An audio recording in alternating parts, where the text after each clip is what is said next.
Hi Nellie, welcome. Hi, Usha. How are you doing? I'm doing great. Good. Yeah. Today we really want to talk to you about your experiences as a parent with a child on the autism spectrum. Yes. You know, the journey that you've been on. How you were introduced to the world of autism and just everything that came after, the diagnosis and everything. So tell us a little bit about who you are, what you do. I'm from Haiti, a Caribbean girl, and I am a PSW. I work in the nursing home for the aged, and work in the unit with dementia. Yeah. So And how long have you been doing that work? Yes. Yeah. And so let's go back to when autism kind of became part of My life. your life. Yeah. What is it, what sort of started you thinking that I might need to get some professional help or, Yeah, Christina was born, like they said, a blue baby. So the oxygen lack from her brains, but I never thought that it was gonna be what they call autism. It's when she turned two and a half, and I was supposed to put her in daycare. Then she couldn't cope when they call me and tell me that they can't look after her, she can't learn and things like that. Then I went and see a specialist. Based on the daycare's recommendation? Based on the daycare recommendation. And did you see a family doctor first, or did you go straight to a specialist? No, they sent an agency to me called Discovery, and they did all the testing and everything. Then they recommend me to a specialist, but I didn't go straight to the specialist. I went to the pediatrician, and she told me yes, she will recommend me to go to see the specialist. So we went and see him, and he does all the tests again, and then he said that's autism. And then I asked how I'm gonna do, are they gonna treat it and things like that, and then with a smoke on his face, he said that's not treatable. That's a life sentence to say. Then I said, okay, then give me the step where to go and things like that. Then he recommended me to Shanaka Clinic, because she didn't speak either, so I had to go through speech therapy and all those that. But the speech therapy was a bit difficult because we are French speaking, and I couldn't find any place that has a speech therapist for the French speaking, except if I moved to North York, and we were living downtown Toronto. And so I went for the English then. Then we started. Takes about another 2 years. From the diagnosis? From the diagnosis. Then she started the classes and things. So she went to school late because she couldn't speak. She went to school about 5. Then, and it takes there from elementary. Then they said she can't learn because she couldn't learn the same way as the other kids. She couldn't now to get help in the classroom was another challenge. I had to fight myself up all the way to on the school board and to find somebody to assist her. In the meantime, I was the one who will go in the class and sit at the back and follow the class. Then when I go home, I will teach her. She found somebody when she was in middle school, grade 7, grade 7, 6, 7, 8? 7, 8. Yeah. That's when we find somebody, a French-speaking person, to be in the class with her. And then that same person went all the way to high school with her. Every time they're gonna cut it, they cut the hours, I had to fight and everything. So it was a very long challenge. But finally, she finished high school and went to OCAD University. Beautiful. When you're thinking about the diagnostic process that you went through, did you know what to expect? Did anyone support you through that? What was it like? It was me and the books. You and the books. Me and the books, and then I have my best friend Sharon. After that guided me into, she recommended me to that place, what's the name again? It's another place. Like an agency? No, well, I don't know how to call it, if it's agency or not. It's on St. Clair Avenue or somewhere. I forgot the name, but it's for autism kids, and so she recommended me to go there. There you could get classes, you know, and training how to deal with your child and things like that. But before that, I never heard anything about autism.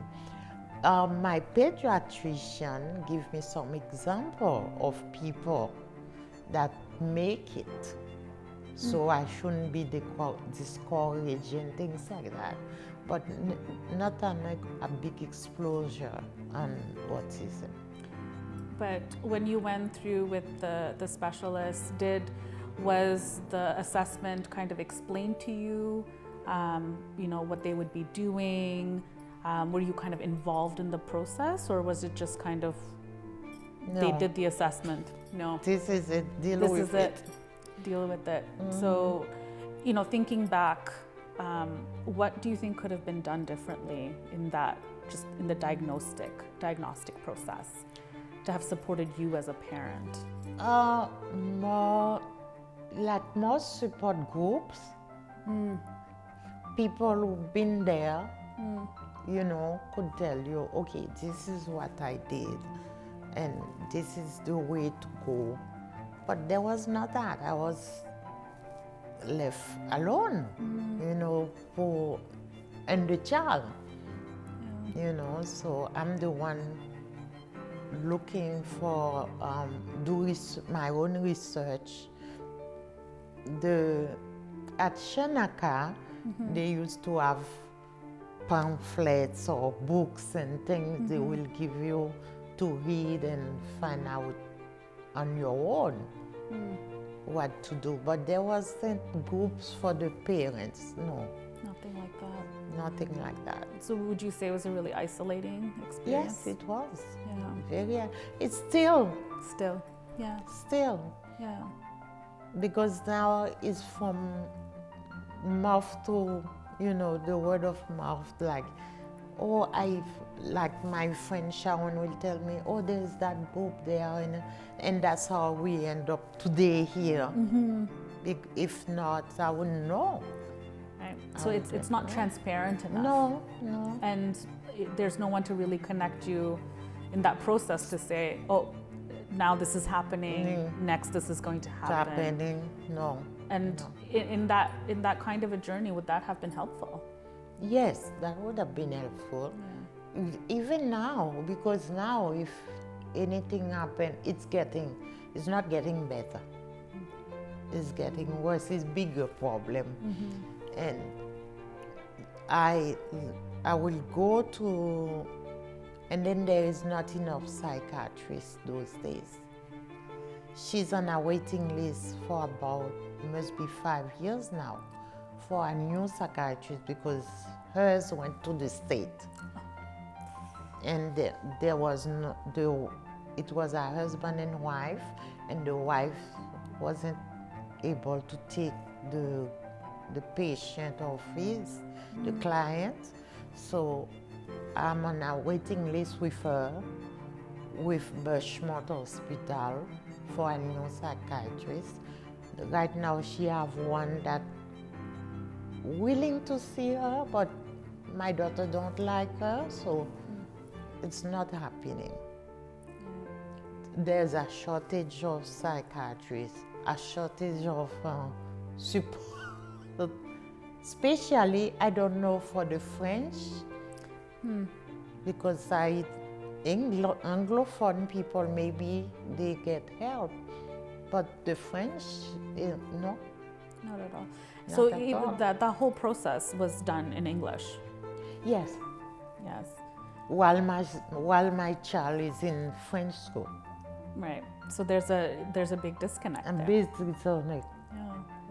And in terms of just representation, when you're going through, of specialists, was there anybody that looked like you No. And how do you think that could have helped if there had been specialists from the community, or the language community, from the background? Do you think that would have made it? I think it would be a great support and welcoming, because even in the groups that my daughter used to attend, they are white Canadian. Now I can get some brown people in there. When she goes to Centenary Hospital, you'll meet some brown people. But before, no, nobody like that. So she even don't want to make friends with them. Because she didn't feel comfortable and connected. Yes. Yes, that is very challenging indeed. When you got your diagnosis and they told you that this was autism, what was your reaction? In the beginning, I thought it was something that I could deal with. Intellectually, I said, okay, I can deal with that. But after I find out emotionally, it's too much. It's still too much until today. Yes. And who did you turn to when you got the diagnosis? No, my husband and I are the only family here. We don't have any extended family. So it was between the two of us. And my husband did not accept the diagnostic in the beginning. So it was only me and some friends, some close friends, which some of them sometimes will say, it's in my head. Because the kids was fully, how you could say that? She can do a lot of things, and so to them it was me making a big deal. Until when she started having tried to do commit suicide and things like that. Then they realized, oh, it's more than. I was at school taking nursing, and every minute, every time the school will call me, and I'm the only one they call. They didn't call your husband? They don't call my husband. Then I will have to leave classes and go to the school, or sometimes the school already send her to CAMH. I have to go there and pick her up. And you have nobody to call and say, can you go pick up for me or something? My husband used to be at work too. So it's my direct number that they have. And it looked as if that her too, she was more attached to me, because from beginning we start the challenge, the journey. So she's more attached to me. So when they call me, if I go there, she will be more responsive to treatment or for me to take her home or something. At the end, I couldn't finish my degree. I had to stop. That's why I become a PSW. So it's rough. Yeah. It's rough. What is, when you think about everything that you've been through and you still go through, and if you had to speak with parents like yourself, from Black communities, especially with the French, that piece as well, what would you want them to know if they have concerns about their child? What would you say to them? What would you tell them to expect? I think nowadays maybe it's better, because like what Sharon and Clovis support groups and things like that. It's better. I will tell them, don't be shy. Call some. If I give her the number and say call and talk to, if it's something I don't know, call those people and find out how to deal with it. But on my time, I didn't have that. And even now, it seems like it's your responsibility to find out where things are. Yes. And now why it's worse is because she's already an adult. So she's the one to call, even though she's have that mentally problem. She's the one, because when I had to take her to emergency at Centenary Hospital, and I had to insist that they look after her and things like that. But when they give her the med, they tell me that I can't make her take the meds. She's the one to take it. And if she needs help, she's the one to call. I can't, before, pick up the phone and call the doctor or call the social worker. She's the one to do it. And I find it hard.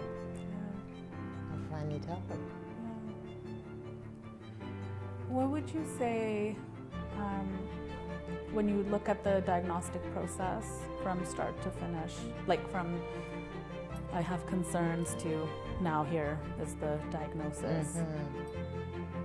What, in your opinion, are some things that could change in that process to make families, to make it easier for families, especially families who are coming from Black communities? Okay. That would be, what would be easier is if we have more of our representatives, like psychiatrists, social workers, and group support and things like that. Well, that I cannot,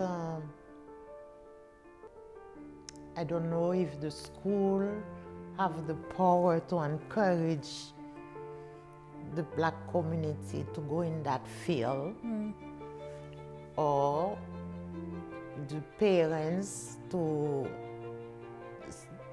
group together and build a, a serious groups and things like that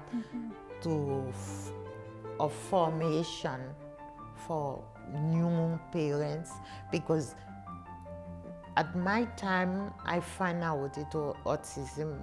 Suddenly I discover it, but nowadays there is more children that been diagnosed with autism and they are colored. So maybe for us to be more, speak louder. Yeah, speak up. Advocate. Speak up, Yeah. speak louder and make it known that we need it, we need support and things like that. Because even passport, I had to discover it through Sharon and Clovis. A lot of people don't know about it. So when the doctor or the specialist give you that report, they should be able to say, okay, here's the flyer, here is who you should call, who will be, redirect you and do something, so we could at least get some help. Like right now, my daughter is on the waiting list for a psychiatrist. Yes, she have one temporary now. It's a white lady, and I don't know. They don't click. So when she have to have appointment with her, with COVID, it's visual and things, she doesn't answer the call. But I'm wondering if it was somebody else. Somebody from the background community, if she would do it. There is a place named Taboo. I don't know if you I'm not know, familiar. They have African and I think Indian nation and things like that. It's kind of a center and things. So I'm trying to find if I could get a specialist, a psychiatrist there, but it's hard. It's hard. Yeah. It's hard. When you think back about the journey at the beginning and where you are now, what do you think you have learned as a parent, as a woman, as a Black woman? I learned that tenacity is good. Because if I wasn't tenacious and she won't be where she is now. Because like I said, the school where she used to go, the teacher, a white lady, used to tell me that put her in a place where she can have skill to iron, clean. She's not gonna learn anything until I dig, study, learn and things like that. Whenever I go to Sheneka Clinic with her for her appointment, I will be talking to some parents who's waiting in the waiting list, in the waiting room, and ask them, is it your first time? Do you know any other thing? And they will tell me about, oh yeah, there's that child who write a book, and they will give me the name, and I will read it, and I said, okay, if they can learn and write a book, my Christina can do more than that. She's good at with cameras. Then she learned how, nobody taught her. She learned how to make pictures and do things like that, and so why not? So I will push her. Then I push her. I always push her at school and think, yes, she doesn't learn like everybody else. She more auditive than visual. So I asked the specialist, is it something that they can use at school? She said, yes, they can tape the lesson, and then she listened to it. And that's what I did. Tenacity. Tenacity. Yeah. Is there... I haven't taken no for an answer yet. Good for you. Good for you. Do you think that the diagnostic journey for you presented your daughter in a deficit way? Or did you feel hope after? Did you think that she could have a life? In the beginning, no. I thought it was, that's it, you know, until one specialist, a psychiatrist she had at SAAAC, give me example of people, like even my last man that we just lost. Yes. He gave me that example. He gave me, what's his name again? The big mathematician, I forgot his name. Einstein. He gave me the pianist guy, the music. Beethoven? Was it Bach or Beethoven? Oh, maybe it's Bach, I think. And then the Picasso and all those people. He said to me, Nellie, all those people have autism. I said, oh, I never knew that. You know, I thought they were big artists, that's all. He said, yeah, but those autism always have a branch of artistic that they can be developed in them. And I said, okay. Also, my daughter liked to draw. She liked pictures. And when she turned 12, the teacher told her that she's good at taking pictures. So we bought her a camera. And she will go all over the place and take pictures. And the thing is that she knows how to put them on the computer and to fix them, develop them and things like that digitally without anybody teach her. And she used to draw like the Japanese figures. Okay. So one day I took her to one summer I took her to Danforth, to a school for drawing and things like that. And the teacher said, Mrs. Bayon, I'm not gonna take your money. So because she was the only black girl there. There's nothing for black kids. And it was Chinese people. So I said, why? She said, she knows more than what I'm teaching. I can't teach her, she's advanced. So I said, oh, so what you recommend? She said, well, I don't know, big school gonna cost you a lot of money and things like that. Just let her watch on TV and things like that. And then I had to do that. So she had a artistic way, and she did learn. When she goes to the doctor, she always says, "Give me the biggest word you have." And she remembers the words, and she will tell the definition. So things like that encourage me.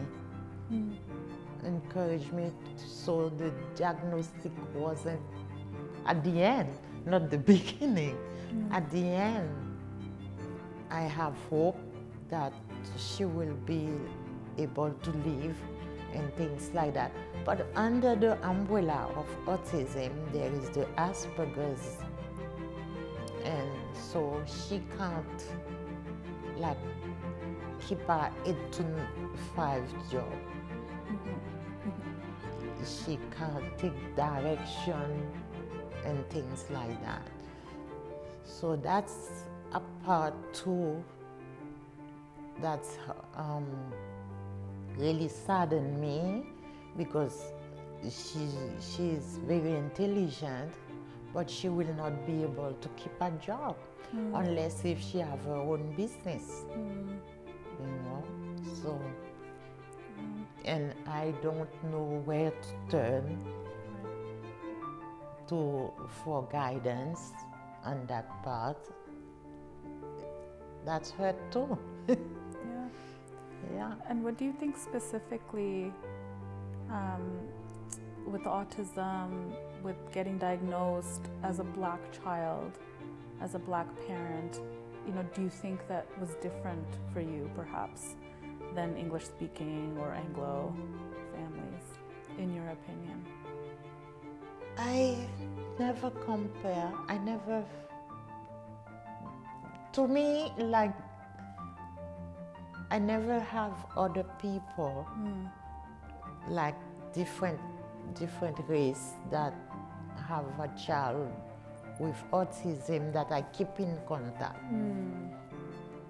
It's like I took my package and then I remove myself, you know, so I don't really know anybody, how they prosper or something. When, like when we go for the autism groups are having like a session or something, and I will participate and go, but those kids are not as advanced as my daughter.